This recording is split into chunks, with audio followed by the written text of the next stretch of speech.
الحمد لله الذي جعل الليل والنهار خلفة لمن أراد أن يذكر أو أراد شكورا وعباد الرحمن الذين يمشون على الأرض هونا وإذا خاطبهم الجاهلون قالوا سلاما أشهد أن لا إله إلا الله وأن محمد رسول الله الذي نجعله قائدا وإماما وعلى آله وأصحابه وأتباعه ومن الذين يتخذون القرآن منهجا قويما وسليما قال الله تعالى في كتابه الكريم يا أيها الذين آمنوا اتقوا الله حق تقاته ولا تموتن إلا وأنتم مسلمون وقال أيضا الذين آمنوا وهاجروا وجاهدوا في سبيل الله بأموالهم وأنفسهم أعظم درجة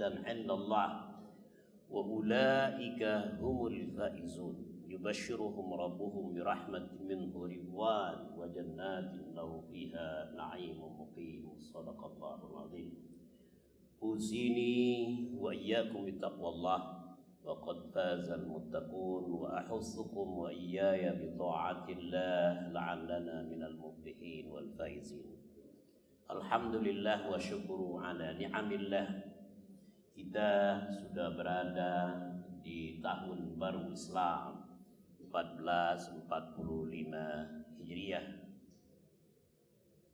Hari ini adalah tanggal 10 Muharram, di mana berdasarkan fakta sejarah bahwa begitu banyak peristiwa yang terjadi pada hari ini dalam lintasan sejarah peradaban umat manusia, antara lain diselamatkannya Nabi Musa alaihissalam dari serangan tentara Fir'aun ar-rajim wal mal'un, diselamatkannya Nabi Nuh alaihissalam sehingga beliau dan keluarganya alhamdulillah bisa diungsikan dan bisa meneruskan perjalanan dakwah. Dan juga banyak peristiwa yang lain, bahkan menurut para pakar dan sebagian ahli mengatakan peristiwa 10 Muharram juga punya arti dengan terbunuhnya dan dibunuhnya keluarga daripada cucu Nabi besar Muhammad sallallahu alaihi wasallam, yaitu Husain di Karbala. Jemaah sekalian,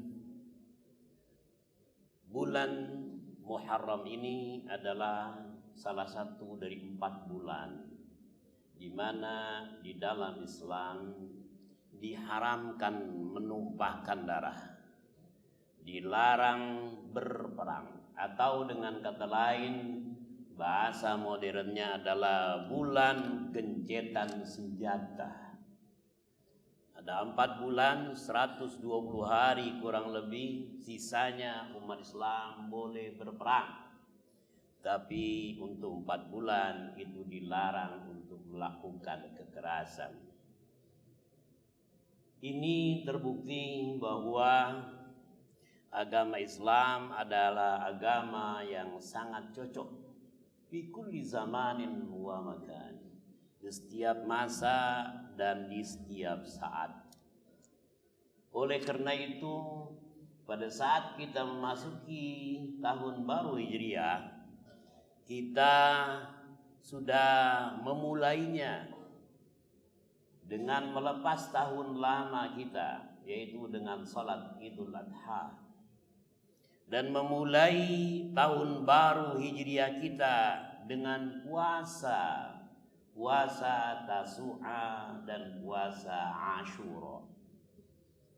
Berbeda dari peringatan tahun-tahun baru yang lain, tahun-tahun konvensional, tahun baru Masehi, di mana kita disibukkan dengan begitu banyak tawaran-tawaran, promosi-promosi yang intinya adalah untuk memenuhi syahwah kita. Tetapi dalam tahun Islam justru yang harus kita lakukan adalah bagaimana kita memperkuat daya tahan kita menghadapi tantangan zaman. Al-Baqarah 20 dan 21 mengingatkan kepada kita bahwa ada 3 modal penting bagi kita untuk maju. Saat ini mungkin kita masih berada di kelompok negara-negara yang belum maju. Negara-negara konsumen, belum menjadi negara produsen, belum menjadi negara industri seperti negara-negara lain yang berada di G20 walaupun kita menjadi anggotanya. Oleh karena itu, kalau kita ingin sukses dan maju dalam bidang materi dan imateri, dalam bidang mental spiritual, kita harus memiliki 3 modal penting. Yang pertama adalah alladzina amanu, beriman. Iman kita harus senantiasa di-upgrade, ditingkatkan kualitasnya. Bukan hanya menunggu datangnya bulan Ramadan, bukan hanya menunggu datangnya bulan Muharram, tetapi kulla yaumin, setiap hari dan setiap saat. Karena tantangan zaman begitu kompleks. Banyak orang yang pagi hari masih muslim tapi sore hari sudah pindah agama menjadi kafir. Sebaliknya, sore hari muslim, pagi hari dia berubah menjadi kafir. Na'udzubillah min dzalik. Tantangan global yang dihadapi oleh umat Islam saat ini antara lain adalah paham-paham sepilis, paham-paham sekulerisme, pluralisme, dan liberalisme. Apa itu sepilis? Adalah memisahkan agama dari masalah-masalah keduniaan. Agama bagi mereka kelompok sekuler adalah hanya hubungan antara manusia dengan Allah, bainal ma'bud wal 'abid, bainal 'abid wal ma'bud, bainal khaliq wal makhluk saja. Agama tidak boleh mengatur urusan publik. Agama tidak punya tempat untuk mendesain masalah politik, masalah ekonomi, masalah sosial budaya. Agama hanya mengatur masalah private matters, masalah-masalah pribadi. Itu kata mereka. Sehingga mereka sepakat untuk mengatakan, apabila agama dibawa ke ruang publik, maka akan terjadi kontradiksi yang tanpa akhir, yang berkepanjangan, terjadi konflik horizontal. Na'udzubillah min dzalik. Padahal dalam Islam, agama itu ruh dari segalanya. Agama itu harus menjadi ruh dari masalah muamalah kita, hubungan antara kita dengan manusia, muamalah ijtimaiyah dan muamalah iktisadiyah. Ajaran Islam minimal punya 3 aspek yang sangat penting, tidak boleh dipisahkan satu dengan yang lain. Aspek akidah, aspek ibadah, dan aspek muamalah. Akidah dan ibadah tidak mungkin dibawa-bawa ke masalah yang berkaitan dengan ketuhanan dan ubudiyah. Tidak boleh kita campurkan antara akidah dengan muamalah. Akidah Sudah jelas ada aturan mainnya di dalam agama Islam. Akidah kita harus sesuai dengan ajaran Islam, juga muamalah kita. Kadang akidah sudah baik tapi muamalah belum baik. Pemahaman agama, praktek ubudiyah kita, sholat bagus, tetapi akidahnya belum bagus. Ubudiyahnya baik, sholat 5 waktu, melakukan berbagai macam kegiatan, ibadah, umroh dan lain sebagainya, tetapi muamalahnya belum baik. Kita masih bertransaksi dengan hal-hal yang berbau riba. Bisnis kita menggunakan konvensional bank, padahal sudah ada bank syariah. Oleh karena itu harus kita tanggalkan. Itulah yang artinya hijrah. Al-hijrah an tahjurasu. Hijrah itu artinya kita meninggalkan dan menanggalkan yang buruk-buruk, yang tidak sesuai dengan syariah Islam. Nah, oleh karena itu ini sangat penting. Tantangan di bidang sekulerisme.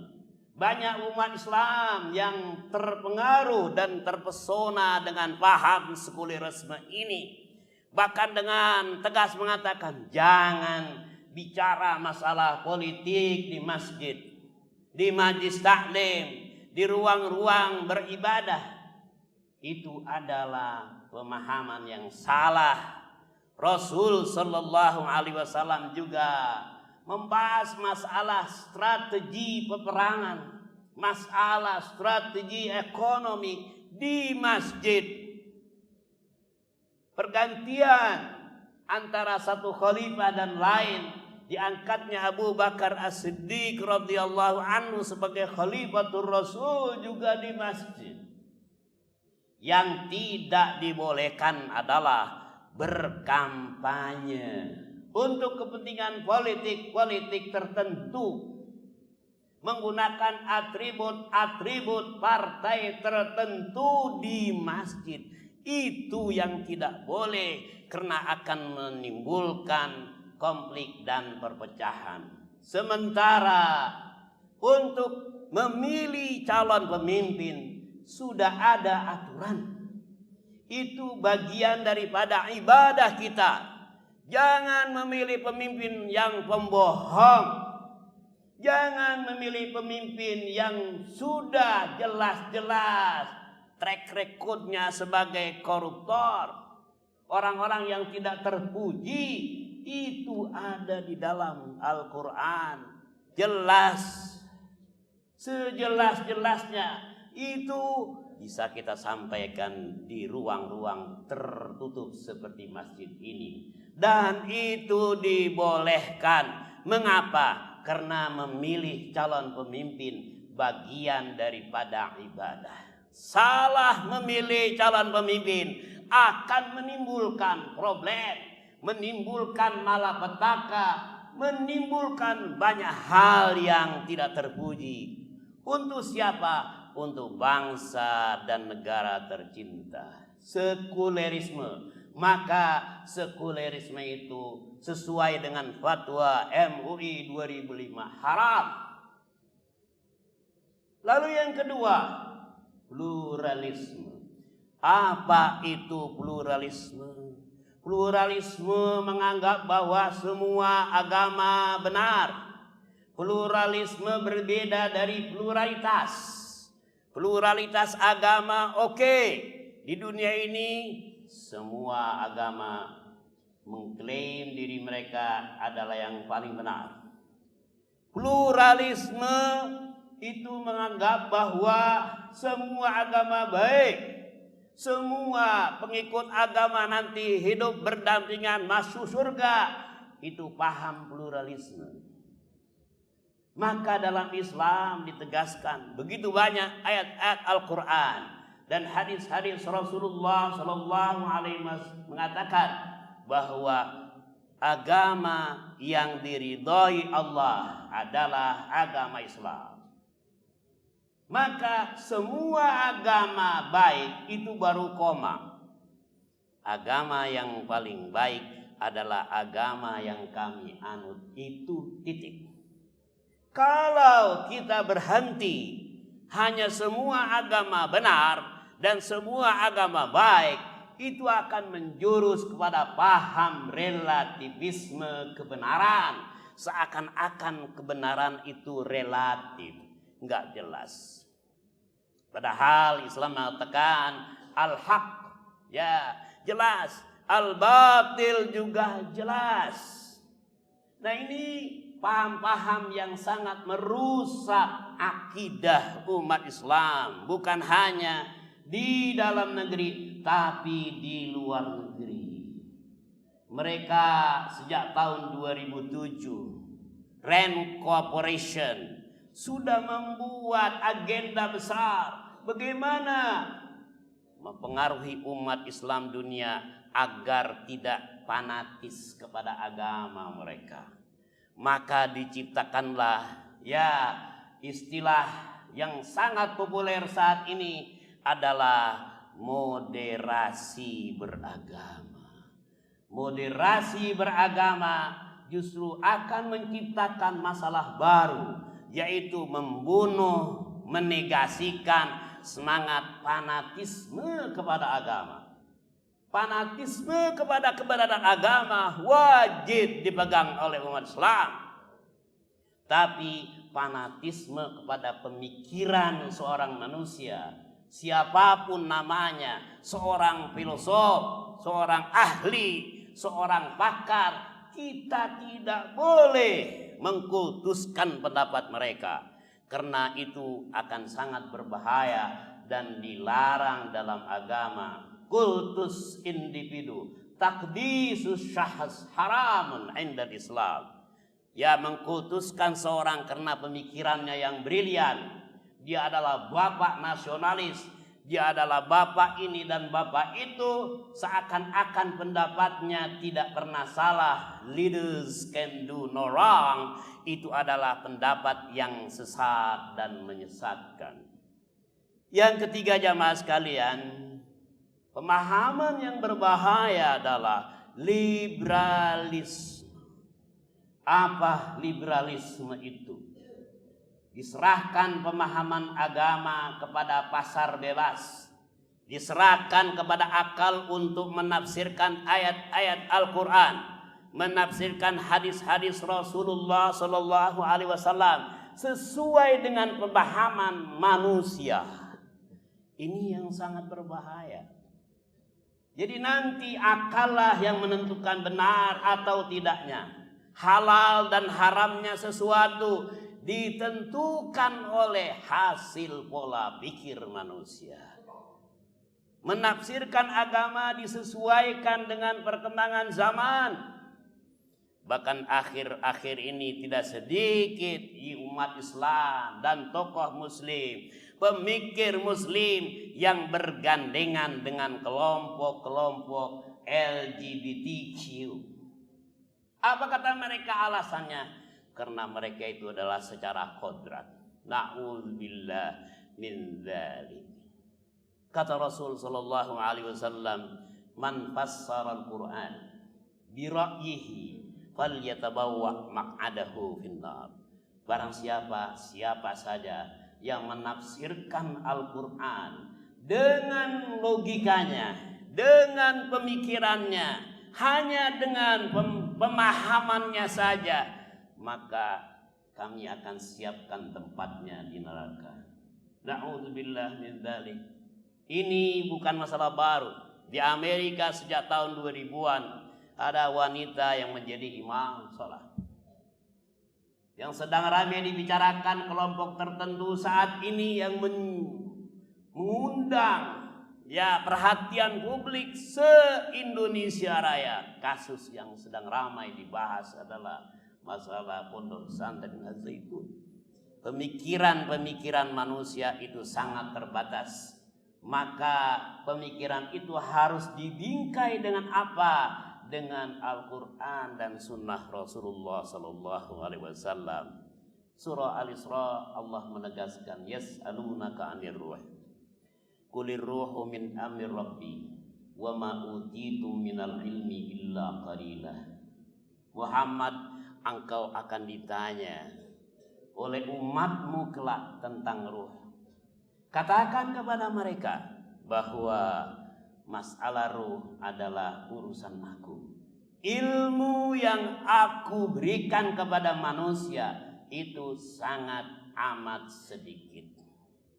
Jadi kemampuan akal untuk memahami rahasia kebesaran ciptaan Allah Subhanahu wa ta'ala sangat lemah.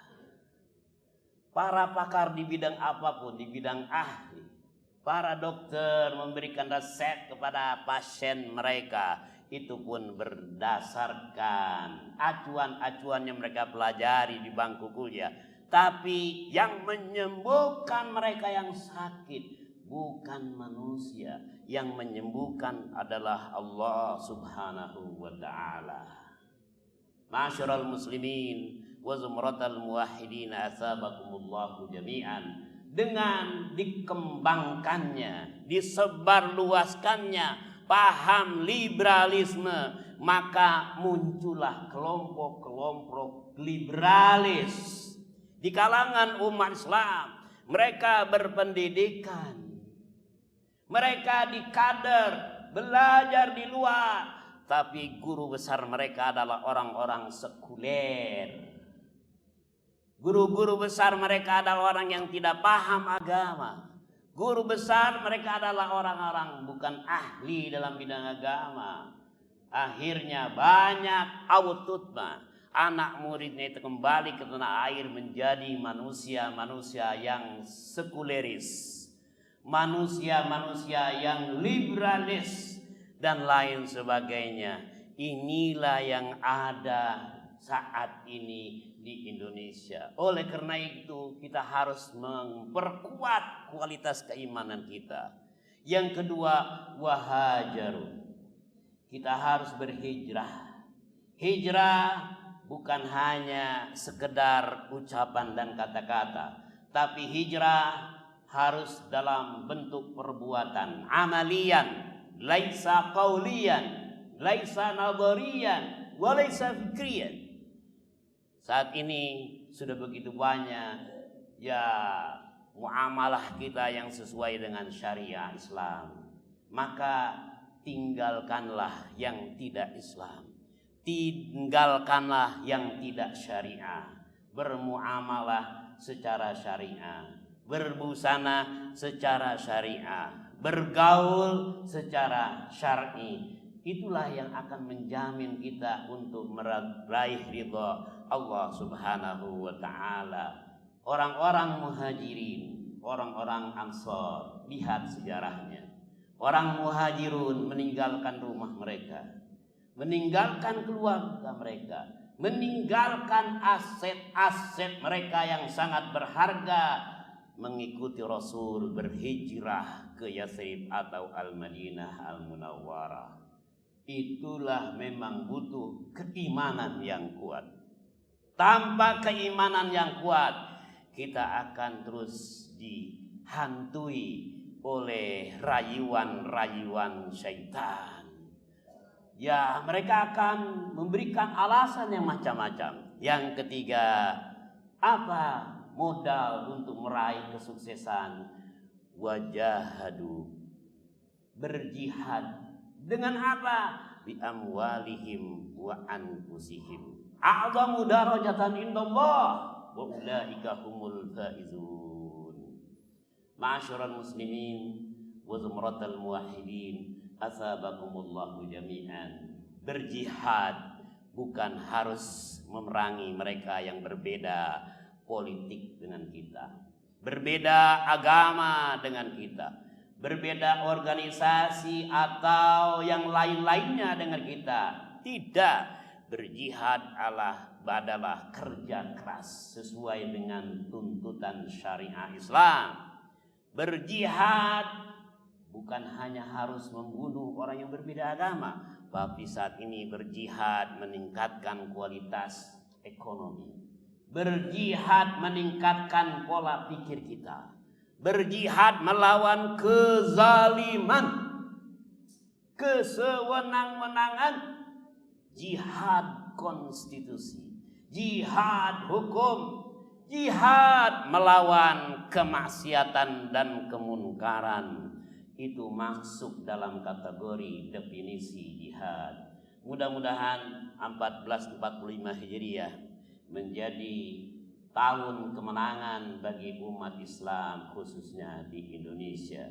Mudah-mudahan Allah senantiasa menjaga kita, keluarga kita, masyarakat kita, bangsa Indonesia tercinta ini dari berbagai macam problematika, masalah dan ujian yang di atas kemampuan mereka untuk mengatasinya. Mudah-mudahan kita menjadi kelompok al-faizin wal muflihin fid darain. Qala Allah Ta'ala fi kitabihil karim, innallaha wa malaikatahu yusalluna 'alan nabi ya ayyuhalladzina amanu sallu 'alaihi wa sallimu taslima. Nafa'ana wa iyyakum bima fihi minal ayati wadh-dhikril hakim. Wa taqabbalallahu minna wa minkum tilawatah wa ya fawzal mustaghfirin wa ya najatat taibin.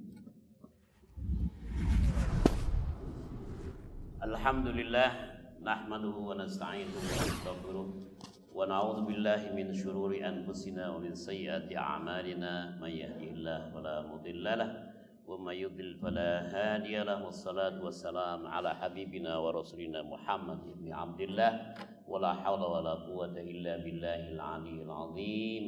Wardallahumma 'anil khulafa'ir rasyidin al-arba'ah Abi Bakrin wa Umar wa Utsman wa Ali wa 'anis sittatil baqin al-mubasysyirin bil jannah birahmatika ya arhamar rahimin. Allahumma ighfir lil muslimin wal muslimat wal mu'minin wal mu'minat al ahya'i minhum wal amwat birahmatika ya arhamar rahimin.